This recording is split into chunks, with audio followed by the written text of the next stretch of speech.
ಪ್ರಿಯ ವೀಕ್ಷಕರು, ರಾಜಕೀಯ ರಾಜಕಾರಣಿಗಳು ದೇಶ, ಕೇಂದ್ರ, ರಾಜ್ಯ, ಕ್ಷೇತ್ರ, ಹೋರಾಟ, ಸಮಾಜ ಸೇವೆ, ಸತ್ಯ, ಶ್ರದ್ಧೆ, ನಿಷ್ಠೆ, ಸ್ನೇಹ, ಸ್ಪಂದನೆ, ಕಾಳಜಿ, ಆದರ್ಶ, ಸ್ವಾಭಿಮಾನ, ಆಸಕ್ತಿ, ಆಲೋಚನೆ, ಆತ್ಮವಿಶ್ವಾಸ, ಪ್ರಾಮಾಣಿಕತೆ, ದಕ್ಷತೆ, ವ್ಯವಸ್ಥೆ, ಅವ್ಯವಸ್ಥೆ, ಚಿಂತನೆ, ಅಭಿವೃದ್ಧಿ, ನಡೆ, ನುಡಿ, ಏಳು ಬೀಳು, ಭೂತ, ವರ್ತಮಾನ, ಭವಿಷ್ಯ, ಇವೆಲ್ಲ ಮಹತ್ವಪೂರ್ಣ ರಾಜಕೀಯ ವಿಷಯಗಳೊಂದಿಗೆ ನಿಮ್ಮೆಲ್ಲರ ಸಮ್ಮುಖದಲ್ಲಿ ನಮ್ಮ ದೇಶದ ಕ್ಷೇತ್ರದ ಒಂದು ಜನಪ್ರತಿನಿಧಿಯ, ಜನನಾಯಕನ ರಾಜಕೀಯೇತರ ಜೀವನ ಮತ್ತು ಅವರು ಒಂದು ಉನ್ನತ ಸಾಮಾಜಿಕ ವ್ಯವಸ್ಥೆಗಾಗಿ ಪಡೆದಿರುವಂತಹ ಹಾಗೂ ಪಡೆಯುತ್ತಿರುವಂತಹ ಶ್ರಮ ಮತ್ತು ಅವರ ಕೆಲಸ ಕಾರ್ಯಗಳನ್ನು ಪರಿಗಣಿಸಿ ಅವೆಲ್ಲವನ್ನು ನಿಮ್ಮ ಮುಂದೆ ತರುವುದೇ ನಮ್ಮ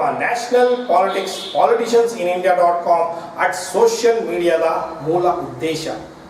ನಮ್ಮ ಇವತ್ತಿನ ಸಂದರ್ಶನದಲ್ಲಿ ದಾವಣಗೆರೆ ಜಿಲ್ಲೆಯ ದಾವಣಗೆರೆ ಉತ್ತರ ಭಾಗದ ವಿಧಾನಸಭಾ ಕ್ಷೇತ್ರದ 2018 ಪಕ್ಷೇತರ ಶಾಸಕ ಅಭ್ಯರ್ಥಿಯಾಗಲು ಇಚ್ಛಿಸಿರುವಂತಹ ಮಾನ್ಯ ಶ್ರೀ ಕರೂರು ಜ್ಞಾನ ಪ್ರಕಾಶ್ ಇವರು ನಮ್ಮ ಉಪಸ್ಥಿತಿಯಲ್ಲಿದ್ದಾರೆ.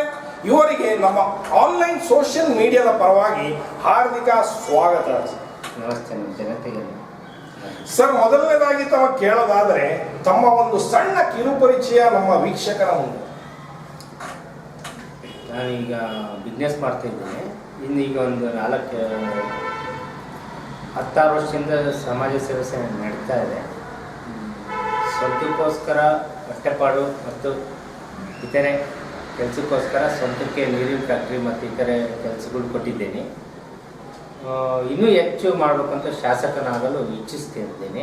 ಈಗ 2 ಬಾರಿ MP, 2 ಬಾರಿ MLA ಎಲೆಕ್ಷನ್ ಸ್ಪರ್ಧೆ ಮಾಡಿದ್ದೇನೆ. ಇನ್ನೂ ಜನತೆ ನನಗೆ ಆಶೀರ್ವಾದ ಕೊಡಬೇಕು ಅಂತ ಕೇಳ್ಕೊಳ್ತಾರೆ. ತಾವು ರಾಜಕೀಯಕ್ಕೆ ಪಾದಾರ್ಪಣೆ ಮಾಡಿದ್ದು ಯಾವಾಗ ಮತ್ತು ಹೇಗೆ? 2006ನೇ ಇಸ್ವಿಯಲ್ಲಿ ನಾನು ಪಾದಾರ್ಪಣೆ ಮಾಡಿದೆ. ನನ್ನ ಉದ್ದೇಶ, ನಾನು ಸ್ವಂತ ಬಿಸ್ನೆಸ್ ಮಾಡ್ತಾ ಇದ್ನಲ್ಲ, ಅದಕ್ಕೆ ಹೆಚ್ಚು ಸಹಾಯ ಮಾಡೋಕ್ಕೆ ಆಗ್ತಿಲ್ಲದಕ್ಕೋಸ್ಕರ ರಾಜಕೀಯಕ್ಕೆ ಬಂದೆ. ತಾವು ರಾಜಕೀಯಕ್ಕೆ ಪಾದಾರ್ಪಣೆ ಮಾಡಿದ್ದಾಗ ತಮ್ಮ ರಾಜಕೀಯ ಆದರ್ಶ ಗುರುಗಳು ಯಾರೆಂದು ಹೇಳಕ್ಕೆ ಇಷ್ಟಪಡ್ತೀರಾ ಮತ್ತು ಯಾಕೆ? ಪ್ರಮೋದ್ ಮುತಾಲಿಕ್ ಅಂತ ಇಷ್ಟಪಡ್ತಾ ಇದ್ದೀನಿ. ಅವರು ನನಗೆ ರಾಜಕೀಯ ಬಗ್ಗೆ ಒಲಿಯುವುದಕ್ಕೆ ಸಂಘಟನೆಗೋಸ್ಕರ ನನ್ನ ಕೆಲಸನೂ ಹೇಳ್ಕೊಟ್ರು, ಮಾರ್ಗದರ್ಶನ ಕೊಟ್ಟರು. ಅವರೇ ನನ್ನ ಗುರು ಅಂತ ನಾನು ನಿರ್ಧಾರ ಮಾಡಿದೆ. ಸರಿ, ಪಕ್ಷ ಯಾವುದೇ ಇರಲಿ, ಸಮಾಜದ ರಾಜಕೀಯದಲ್ಲಿರ್ತಕ್ಕಂತಹ ಕೆಲವೊಂದು ರಾಜಕಾರಣಿಗಳೇ ಅಧಿಕಾರಿಗಳನ್ನು ಭ್ರಷ್ಟಾಚಾರವನ್ನಾಗಿ ಮಾಡ್ತಾ ಇದ್ದಾರೆ ಅನ್ನೋ ಒಂದು ವಿಚಾರವಿದೆ.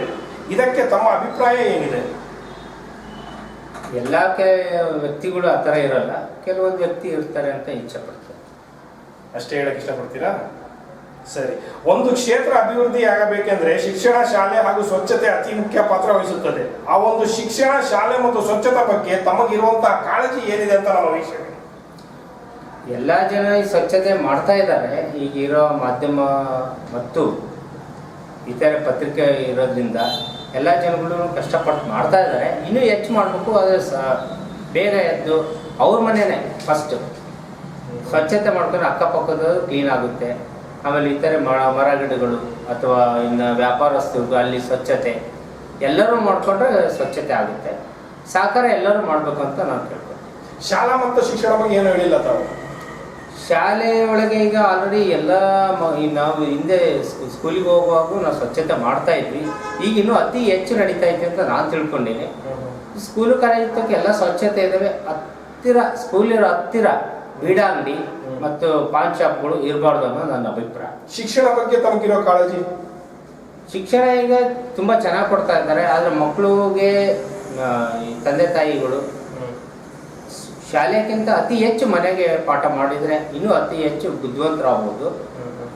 ಆಮೇಲೆ ಮಕ್ಕಳಿಗೆ ಅತಿ ಭಾರ ಪಡಬಾರ್ದು ಅಂತ ನನ್ನ ಅಭಿಪ್ರಾಯ ಪಡ್ತೀನಿ. ಯಾಕೆಂದರೆ ಈಗ ನೀನೇ ಡಾಕ್ಟ್ರೇ ಆಗಬೇಕು, ಇಂಜಿನಿಯರೇ ಆಗಬೇಕು, ನೀನು ಹೆಡ್ ಮಾಸ್ಟರೇ ಆಗಬೇಕು, DC ಆಗಬೇಕು ಅನ್ನೋದಕ್ಕಿಂತ ಅಟ್ಲೀಸ್ಟ್ ಓದಲಿಕ್ಕೆ ಬರಲಿಕ್ಕೆ ಮುಂದೆ ಅವ್ರ ಜೀವನ ಹೊಟ್ಟೆಪಾಡು ಮಾಡ್ಕೊಂಡು ಜೀವನ ಮಾಡೋ ಅಂಥದ್ದು ಹೇಳ್ಕೊಟ್ರೆ ಸಾಕು ತಂದೆ ತಾಯಿ ಅಂತ ನನ್ನ ಅಭಿಪ್ರಾಯ.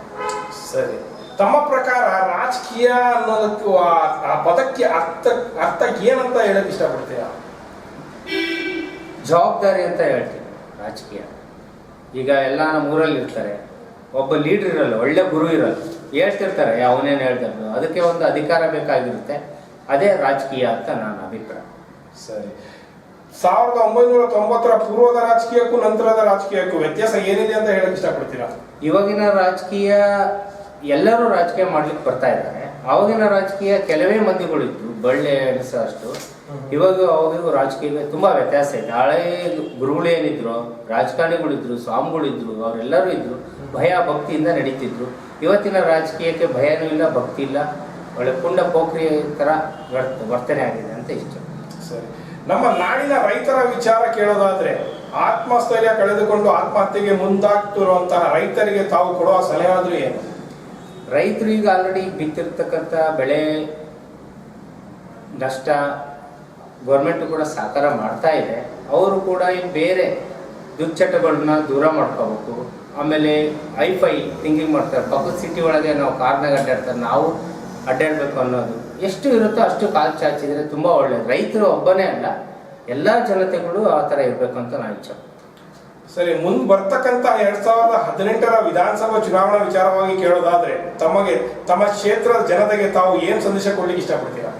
ನಮ್ಮ ಕ್ಷೇತ್ರದಲ್ಲಿ ಉತ್ತರ ಭಾಗದಿಂದ ನಾನು ಸ್ಪರ್ಧೆ ಮಾಡ್ತಾ ಇರಬೇಕು ಅಂತ ಇಚ್ಛೆ ಪಟ್ಟಿದ್ದೇನೆ. ಹಿಂದೆನೂ ಸ್ಪರ್ಧೆ ಮಾಡಿದ್ದೆ. ಜನತೆ ಆಶೀರ್ವಾದ ಸಿಕ್ಕರೆ ಶಾಲೆ ಕಾಲೇಜುಗಳು ಮತ್ತು ಕೆಲಸದ ಒತ್ತಡ ಇದ್ದಿರ್ತಕ್ಕಂಥ ಕೆಲಸ ಪಡಿಸೋದು ಈಗ ಆಲ್ರೆಡಿ ಮಾಡ್ತಾ ಇದ್ದೇವೆ ನಾವು. ಇನ್ನೂ ಅತಿ ಹೆಚ್ಚು ಮಾಡಬೇಕು. ಆಮೇಲೆ ನೀರಿನ ಸೌಕರ್ಯ ಮತ್ತು ಒಳಚರಂಡಿ ವ್ಯವಸ್ಥೆ ಮತ್ತು ಇನ್ನೂ ಅನೇಕ ದೇವಸ್ಥಾನಗಳು ನಿರ್ಮಾಣ ಮಾಡಬೇಕು ಅಂತ ನನ್ನ ಆಸೆ. ಸರಿ, ತಾವು ಕೂಡ ಪಕ್ಷೇತರ 2018ರ ಚುನಾವಣೆ ಅಭ್ಯರ್ಥಿಯಾಗಿ ಇಚ್ಛಿಸಿರುವುದರಿಂದ ಬೇರೆಲ್ಲ ಪಕ್ಷಗಳು, ಉದಾಹರಣೆಗೆ ಬಿಜೆಪಿ ಆಗಲಿ, ಕಾಂಗ್ರೆಸ್ ಆಗಲಿ, JDS ಆಗಲಿ, ಇವುಗಳನ್ನೆಲ್ಲ ಹೊರತುಪಡಿಸಿ ಪಕ್ಷೇತರ ಅಭ್ಯರ್ಥಿಯಾಗಿರುವ ನಿಮ್ಮನ್ನೇ ಏನಕ್ಕೆ ದಾವಣಗೆರೆ ಜನತೆ ಮತ ಹಾಕಬೇಕೆಂದು ನಮ್ಮ ವೀಕ್ಷಕರಿಗೆ ಸ್ಪಷ್ಟಪಡಿಸಿ. ಈಗ ಬೇರೆ ಪಕ್ಷದೊಳಗೆ ಇರ್ತಕ್ಕಂಥ JDS ಆಗಿರ್ಬೋದು, ಕಾಂಗ್ರೆಸ್ ಆಗಿರ್ಬೋದು, ಅಥವಾ BJP ಆಗಿರ್ಬೋದು, ಬಲಿಷ್ಠವಾಗಿ ಬೆಳೆದಿದೆ. ನನಗೆ ಒಬ್ಬ ಸಾಮಾನ್ಯ ವರ್ಗದನ್ನು ಬಂದು ಕೂಡ, ನಾನು ಸಾಮಾನ್ಯ ವರ್ಗದಲ್ಲಿ ಇರೋದ್ರಿಂದ ಸಾಮಾನ್ಯ ವರ್ಗದನ್ನು ಬಂದು ನಾನು ನೇರವಾಗಿ ಕೆಲಸ ಕೇಳ್ಬೋದು, ಅಥವಾ ಈ ಥರ ಆಗಿಲ್ಲ ಅಂತ ಹೇಳ್ಬೋದು. ಅದೇ ಈ ಹಿಂದೆ ಇರತಕ್ಕಂಥ ಶಾಸಕರು ಎಲ್ಲ ತುಂಬ ದೊಡ್ಡ ಮಟ್ಟಕ್ಕೆ ಬೆಳೆದಿರೋದ್ರಿಂದ ಅವ್ರು ಮಾತಾಡ್ಸೋಕ್ಕೆ ಎದುರ್ತಾರೆ ಅನ್ನೋದು ನನ್ನ ಅಭಿಪ್ರಾಯ. ನನಗಾದರೆ ಬೇಗ ಬಂದು ಕೇಳ್ಬೋದು ಅನ್ನೋದು ಅಭಿಪ್ರಾಯ ನಾನು ಇಟ್ಕೊಂಡು, ನನಗೆ ಅವ್ರ ಮತ ಹಾಕ್ಬೋದು ಅನ್ನೋ ಅಭಿಪ್ರಾಯ ನಾನು ಇಟ್ಕೊಂಡಿದ್ದೀನಿ. ಸರಿ, ಕೊನೆಯದಾಗಿ ಕೇಳೋದಾದ್ರೆ, ತಾವು ತಮ್ಮ ಕ್ಷೇತ್ರದ ಹಾಲಿ ಶಾಸಕರಿಗೆ ನಮ್ಮ ಸೋಷಿಯಲ್ ಮಾಧ್ಯಮದ ಮುಖಾಂತರ ಹೇಳೋದಾದ್ರೆ ಏನು, ಕೇಳೋದಾದ್ರೆ ಏನು? ನಮಗೆ ಇರ್ತಕ್ಕಂಥ ಶಾಸಕರು ತುಂಬ ಚೆನ್ನಾಗಿ ಕೆಲಸ ಮಾಡ್ತಾ ಇದ್ದಾರೆ. ರಸ್ತೆ ನಿರ್ಮಾಣ ಅದು ಇದು. ಅದೇ ಅವ್ರ ಕೊರತೆ ಅಂದರೆ ಅವ್ರ ತಕ್ಕೆ ಹೋಗಿ ಭೇಟಿಯಾಗೋಕ್ಕೆ ಮಧ್ಯಮ ವರ್ಗದವರು ಬಿಡ್ತಾ ಇಲ್ಲ ಅನ್ನೋದೇ ಒಂದು ಕೊರತೆ. ಅವರು ಕೆಲಸ ಮಾಡ್ತಾ ಇದ್ದಾರೆ, ಮಾಡ್ತಾ ಇಲ್ಲ ಅಂತ ಹೇಳ್ತಿಲ್ಲ.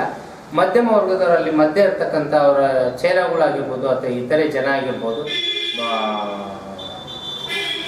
ಇವರಿಗೆ ಓಟ್ ಹಾಕಿರ್ತಂಥ ಪ್ರತಿನಿಧಿಗೆ ಆಗಲಿ ಅಥವಾ ಒಳಗಡೆಗೆ ಬಿಡ್ತಾ ಇಲ್ಲ. ಅವ್ರ ಕಷ್ಟನ ಹೇಳಕ್ಕೆ ಆಗ್ತಾ ಇಲ್ಲ, ಅವ್ರಿಗೆ ಇದಕ್ಕೆ ಆನ್ಸರ್ ಮಾಡ್ತಾ ಇಲ್ಲ ಅಂತ ನನ್ನ ಅಭಿಪ್ರಾಯ. ಇಲ್ಲಾಂದ್ರೆ ಕೆಲಸ ಇನ್ನೂ ಅತಿ ವೇಗವಾಗಿ ಹೋಗ್ತಿತ್ತು ಅಂತ ಹೇಳ್ತೀನಿ.